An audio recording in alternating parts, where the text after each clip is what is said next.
नाथ महाराजांनी गवळणी रचलेल्या आहेत। यात प्रामुख्याने कृष्णाच्या बाललीलांचे वर्णन येते। गवळणींची भक्ती, प्रेम, विरह, लटकारा ह्या गाण्यातून प्रतीत होत असतो। कृष्णाच्या खोड्यांचे मजेदार वर्णन ह्या गीतांमधून पाहायला मिळते। लेखनाची स्फूर्ती नाथ महाराजांना त्यांचे गुरु जनार्दन स्वामी यांच्याकडून मिळाली आहे। त्यांच्या प्रत्येक अभंगात, भारुडात, गवळणीच्या शेवटी ते स्वतःचा आणि गुरूंचा उल्लेख आवर्जून करतात। जसं एका जनार्दनी गुरु परब्रह्म। नाथ महाराजांनी वर्णलेल्या कृष्ण लीलांमध्ये आपण रमून जाऊया।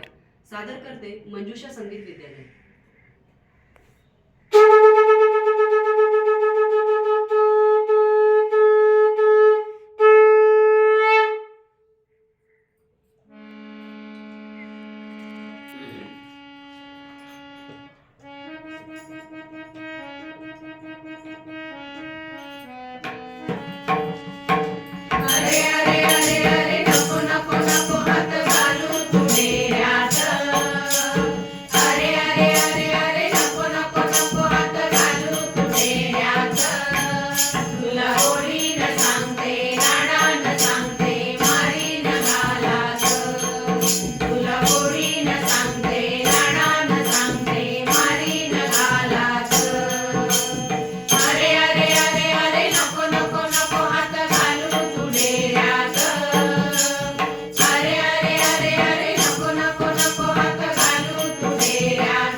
तुला गोडीनं सांगते, लाडानं सांगते, मारीनं घालाच।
नारायण